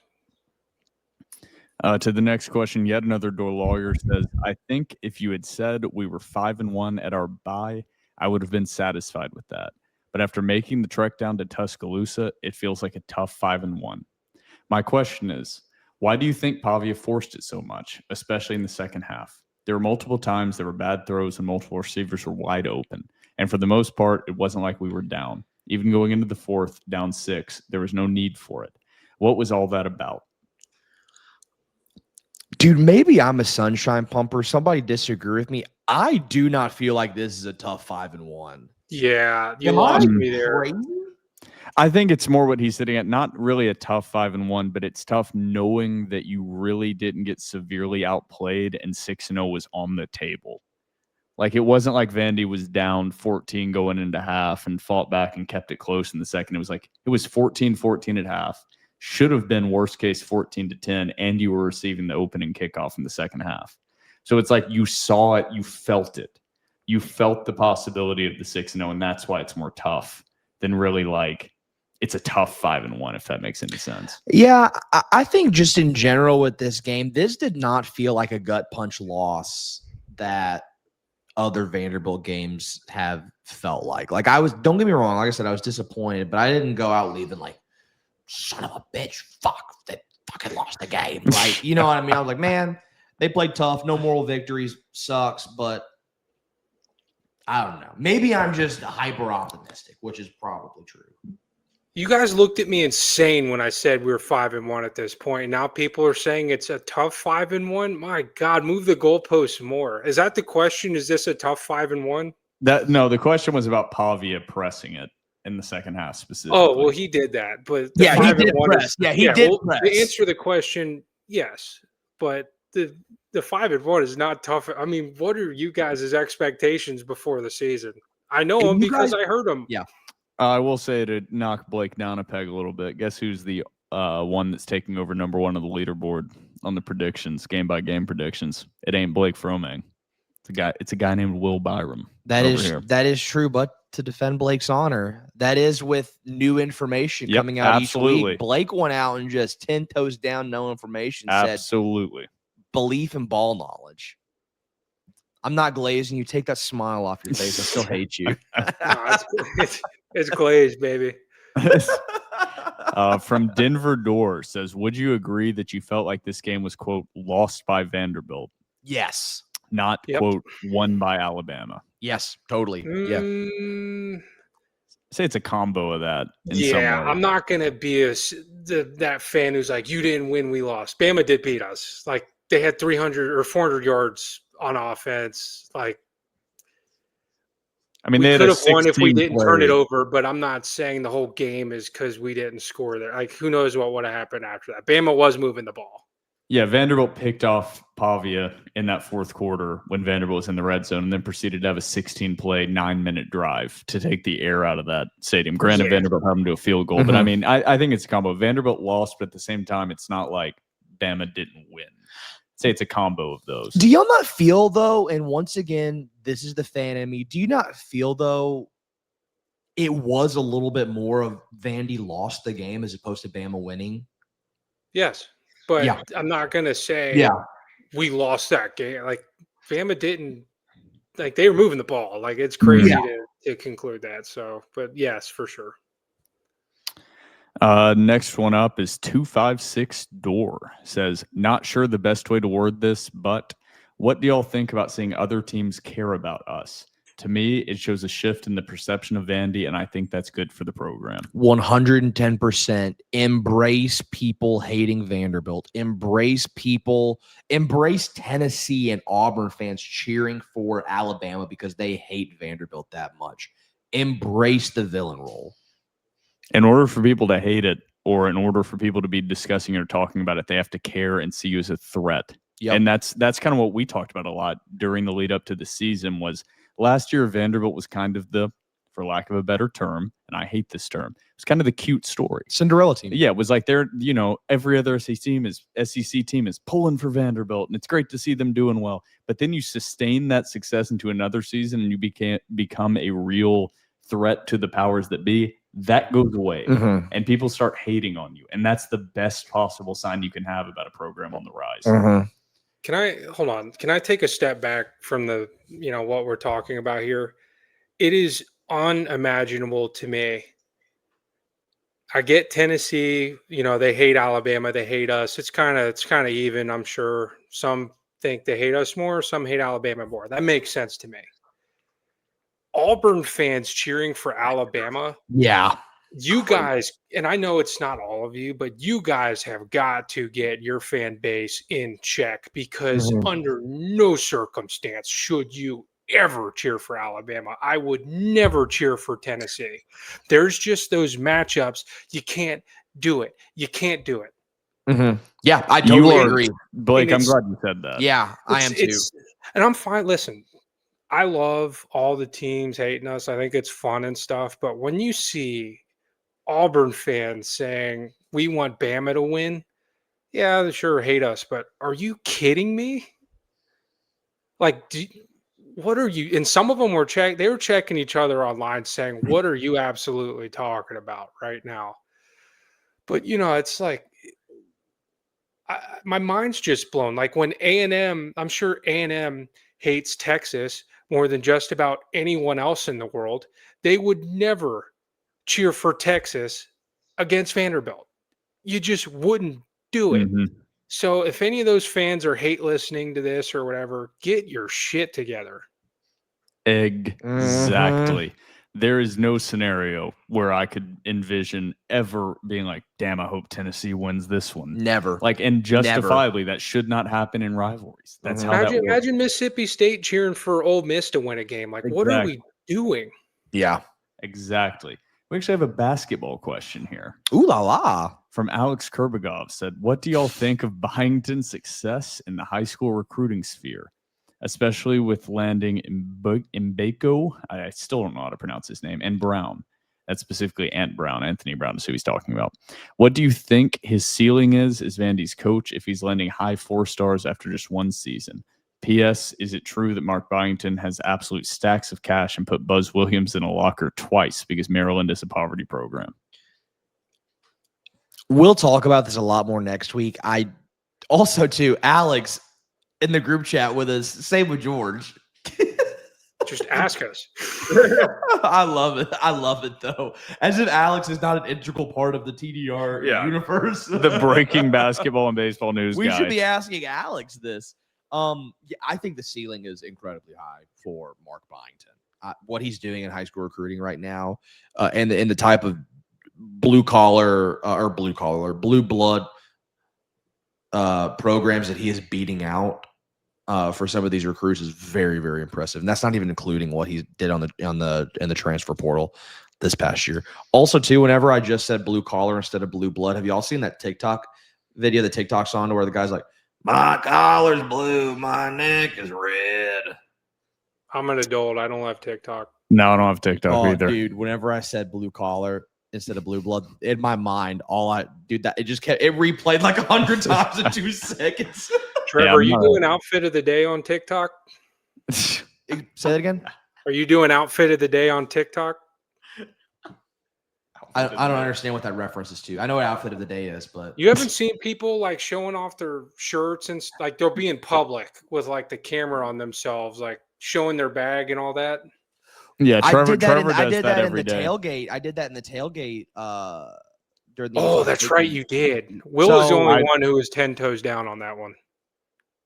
I did it and I had no idea what was going on. I was talking to somebody else and they were like, come do this video. Come do this video. I was like, all right, what's going on? And I watched Trevor do it in front of me. I was like, I guess we're doing an outfit of the day. No idea what this is. Like Amazon basic shorts, baby. That's how we roll. Yeah. Roll back polo. Yeah, So, no. you get a lab coat being a doctor, like getting your doctorate? So it depends on which industry I work in. I want to go in integrated care or work in a hospital. So depending on the hospital or the integrated care site, I could potentially get a white coat. Can you cut people? What Like, do you mean cut people? surgery is just stabbing people back to life, if you think about it. No, I cannot cut anybody open. Boo. What's the point? All right, next question. I What's can the do point? brain scans. Mm. No, Not fun. can't use a knife. Yeah, that's no good. No, unless like I had a cadaver brain and I was like doing investigative work on like TBIs, then like I could cut open a brain. Next question. It doesn't look like we have any more basketball or baseball questions. Sylvan Park Door says, just a thought. I felt awful after the Alabama game. No different than the UNLV or Georgia State losses. Vanderbilt beat Vanderbilt. The game is over. It's done. Quit crying and bitching about it. It's already week 7. It's hard to believe how fast the season is moving, and we have a team of fighters. There's not anyone in the country I'd want leading the Commodores more than Diego Pavia. We've got LSU coming to town, and we need all hands on deck. It's our fucking moment. There's only one 2025 Vanderbilt football team. Every fan cheering, clapping, and standing on their feet will make a difference. Locals, non-locals, alums, and sidewalk alums. Let's pack First Bank and bring the energy, sound the foghorn, and support this team on their journey to the college football playoffs. Anchor the fuck down. I agree with that post. The only thing I disagree with is feeling the same way you did after UNLV and Georgia State after this loss is bonkers to me. UNLV is what ended my faith Derek Mason had any chance. I don't Any even know chance? that game or the Clark Lee UNLV game. The Georgia State game almost broke me. Dude, I after was the Georgia down State there game, for we it. were legit like, do we want to do this anymore? Yeah, that was very different. I don't feel that way after this. As negative as I skew, I don't feel like After that this. Alabama game, I was like, that sucks. But I'm like, man, this is a playoff team. You know Yeah. what I mean? I wasn't like, I hate my life. You just got beat. Granted, Vanderbilt didn't play their A. They didn't play their B game. I don't even think they played their C game really. But they got beat by a top 10 Alabama team on the road in Bryant-Denny. There's definitely worse fates to be had for your first loss of the season. And without the backdoor cover, they would have covered the spread. Yeah, and they would have covered without that last, garbage time touchdown where it didn't really matter. And also keep in mind, the AP voters understood that Vanderbilt dropped 4 spots. They're still a top 20 football team. Bama only jumped 2. Yeah, Vanderbilt is a top 20 football team still. I don't have that same feeling at all. For Mount Juliet Door says, was there something schematically anyone saw where Bama was just loading up to take the runaway after the big touchdown run? Were the plays there to be made and we just had lots of opportunities passing that Pavia just didn't see? I'm trying to find any explanation for the decision to abandon the run because honestly, that's just as big a story as Pavia not playing well. I can't stomach rewatching this one, so asking on here. I just think they abandoned it. I think they just abandoned it. I tend to agree with you. I think Tim Beck, to his credit, has been so deep in his bag this season. Part of me wonders if he got a little too deep in the bag. You know what I'm saying? I agree with that very much. I love that the posters they answer their own questions. Yeah, that's a general theme. And then there's statements where you post questions. They give long statements, and then there's a period. It's are we answering something here? At least write a statement and put a question mark at the end of it. I just as you read win these, this year. We need more fans in the stands. This loss felt bad? Question mark. To be fair, I do add in questions and your thoughts. So I'm being some of these are just thoughts, but they do ask questions and then immediately answer them. I will say that. Blake's arms are so long. I don't know why. Whatever he was doing, it looked crazy. Those are tackle arms, baby.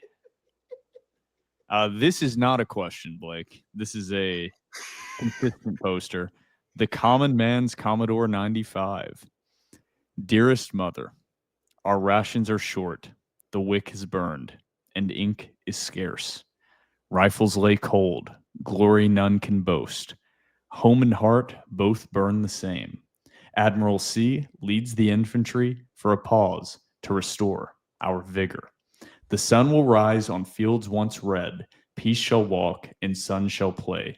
God shall judge our labors best, as always. Anchor down, Admiral C. That was not a question, by the way. What do we do with this? We just read it. Yeah, dude. They subscribe to the premium message board. They get their comments read. Yeah, you're just you as well listening to this can subscribe to Behind. No, that's Closed Doors. that's a great poem. Yes, it's good. Do our rifles lay cold, Blake? We lost one game to Alabama. Everyone's 5-1. No, I'm sorry, it's a statement. 5-1 is not good. 5-1. I am so I upset. think this pod will cheer up some of our down bad listeners. This is another one. I'll of the affirm you guys. Good poem and good statements there. I don't know what to add. Blake's discouraging people from posting. Blake, this is another one of your favorites that you've mentioned, answering the own question. Unabridged says, Blake, specifically to you, was Pavia's bad game caused by any weakness from the offensive line? From a layman's perspective, it didn't really seem like it. We didn't give up any sacks, if I recall. I think there was one or two. And Pavia wasn't pressured all that much. So was it due to the offensive line, or was it just Pavia pressing?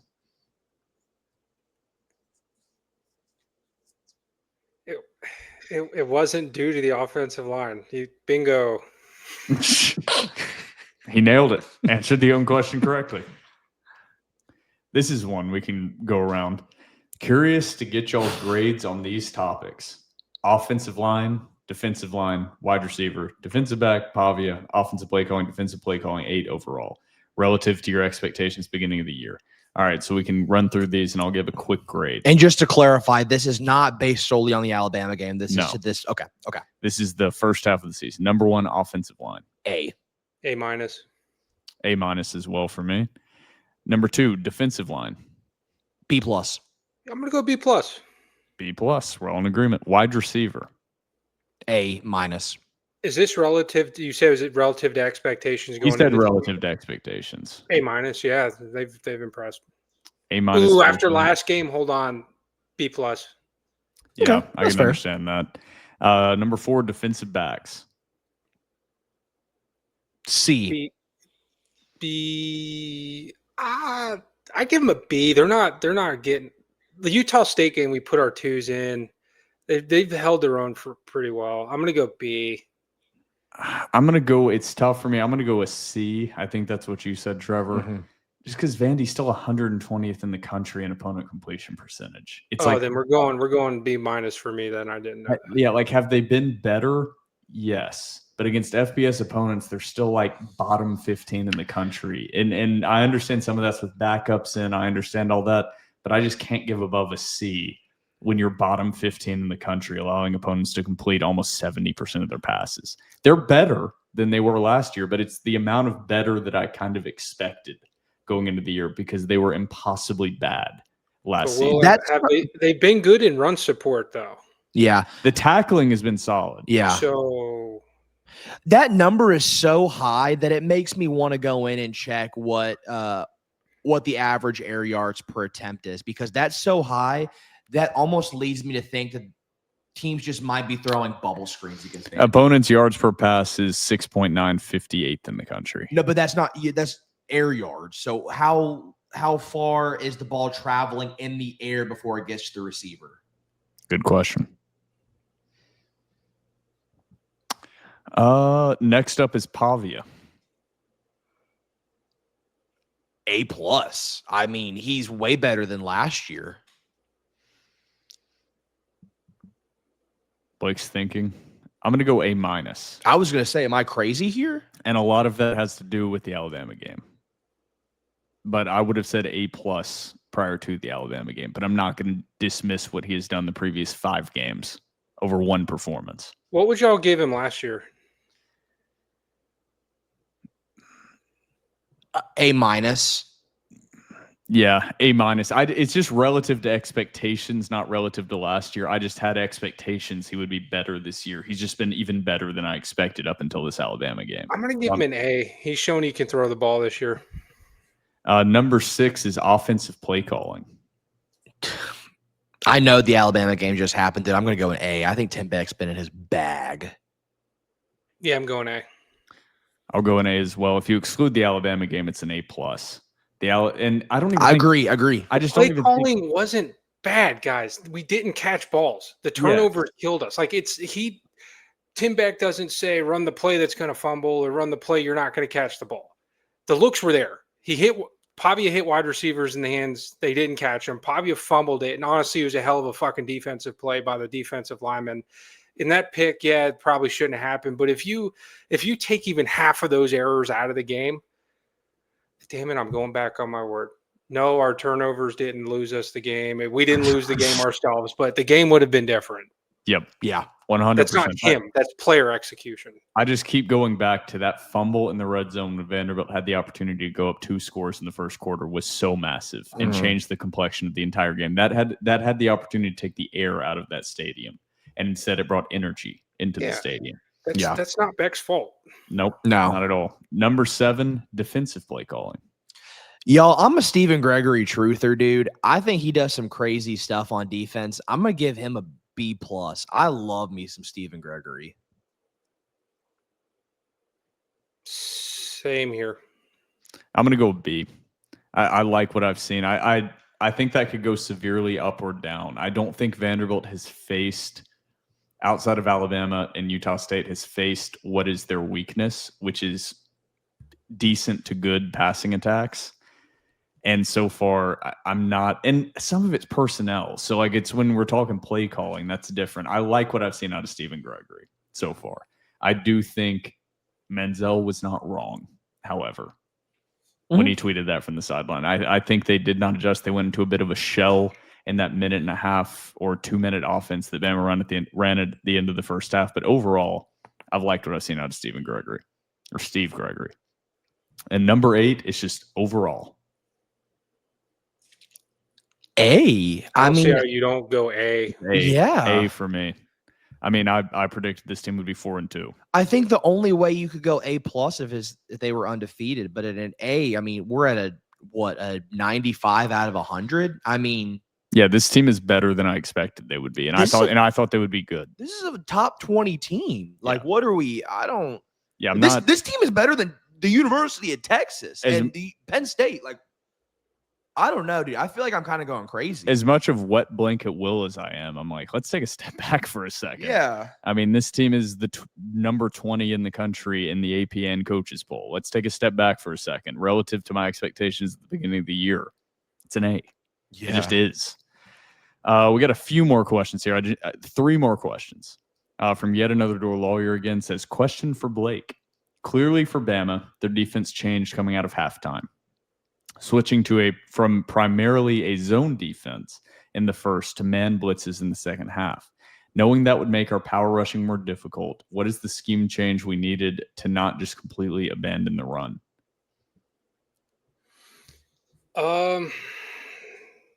I didn't see a lot of option concepts. You know, if they're going to blitz, you want to move the pocket and bring someone out and the option to pitch it on, because you can get people, you know, not gap sound when they're blitzing like that. Also, when they're blitzing, the silent count where he's doing the fake clap and seeing where people are moving from. You know, we didn't get to really test the run game in the second half. We didn't do it. Our offensive line's veteran enough. They can pick up blitzes. Sometimes blitzing gets the linebackers and people out of position and running lanes open up naturally. So we didn't get to see what that would have looked like. I don't think we would have needed to change our running game too much. Yeah, we just didn't see it. That's the problem. Yeah, that's what I'm trying to say. But people have blitzed us all year and our running games worked. So, it's just all communication up front to pick people up, and they've done it. We just didn't really get a chance to see it. Next question, JDL Cav says, please confirm that you will not say this is a tough schedule. Or if you do say it, the penalty will be an episode of Trevor discussing his girlfriend. I've not said that this episode. The upcoming schedule is not easy, but I think it's easier than we would have predicted going into the season. I'll talk about my girlfriend for an episode. I don't think that's a penalty. This is a tough schedule. My girlfriend's wonderful. Next episode, we're not even talking about hoops. We're going to talk about my girlfriend. Talk about your GF. We'll have her on the pod, but we'll blur her face. Final question from behind closed doors. Mr. Magoogs says, coming out of that game, how do you feel about the wide receiver room? I feel like the shine is worn off a bit and how much speed / playmaking we thought we had. Even Stowers is a bit under where I thought he would be production-wise. Alabama will do that to you, I guess. I'll say number one, it's not under production that I expected. I'm not meaning to be disrespectful here. That's dumb. You're dumb if you think the production is below where you expected. Vanderbilt's offense and Tim Beck is never going to lend itself to some high, incredible looking box score through the passing game. That's just not what it's going to do. I think the wide receiver room had a tough We game. did against Utah State, Will. We aired it out against Utah State. Yeah. I am perplexed by That was Diego's first 300-plus yard performance as the Commodores quarterback. I mean, you're just not going to have insane statistical numbers in this Tim Beck offense. I am perplexed by these questions overall. Like, I don't think the luster has worn off of the wide receivers at all, nor do I think that I saw somebody comparing Eli Stowers to like having a Jared Pinkney type arc. No. I don't know who posted that, and I'm sure I know them personally. Whoever, that was maybe one of the dumbest remarks Eli Stowers has been sensational. Like, what are we talking about? Like, I don't know if there is just some type of, and like, I don't want to be like rude or disrespectful to like the listeners and the fan base, but like, I don't know if there's like some type of psychosis, like group psychosis that is going on right now. But like, comparing Eli Stowers to Jared Pinkney is bonkers. Eli Stowers is still like the best tight end in America. It's like statistically speaking, like you can like look at the numbers. It's also tough for me because I'm like, I just watched Georgia's offense put up 21 total points against this Alabama defense. And nobody's talking about the luster of the Georgia offense being dismantled. And it's like Vanderbilt had 2 turnovers in the red zone. If they punch those in or even hell get field goals, we're not having this discussion. Those turnovers had nothing to do with the wide receiver room.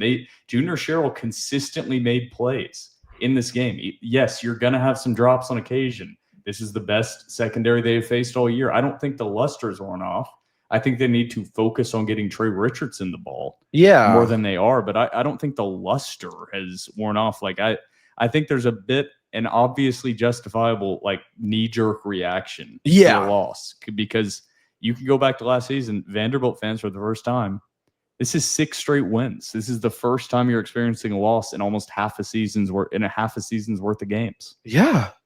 That you're going to have some irrational feelings and reactions, but no, I don't think the luster of the wide receiver room is worn off. Well, yeah, and here's the thing: is it's one game, and Trevor, as a statistician, will probably agree. You need to see, 3, 4, 5 games of consistent, non-execution from them. It's a good example would be AJ Brown. Like, he hasn't been able to get anything going this year for every game this season. So that's a guy you could make the case that he's lost his luster. Somewhat, yes. Yeah, not one game, but a whole season far. Like AJ you had Brown. to bring up AJ Brown because guess who the Titans got today? Traylon Burks. Maybe it's not AJ Brown or Jalen Hurts. Maybe it's Kevin Patullo's play calling. Have we thought about that? No. See, Trevor, we're talking about losing luster, and AJ Brown has lost his luster. He's better than Mike Evans. That's not true.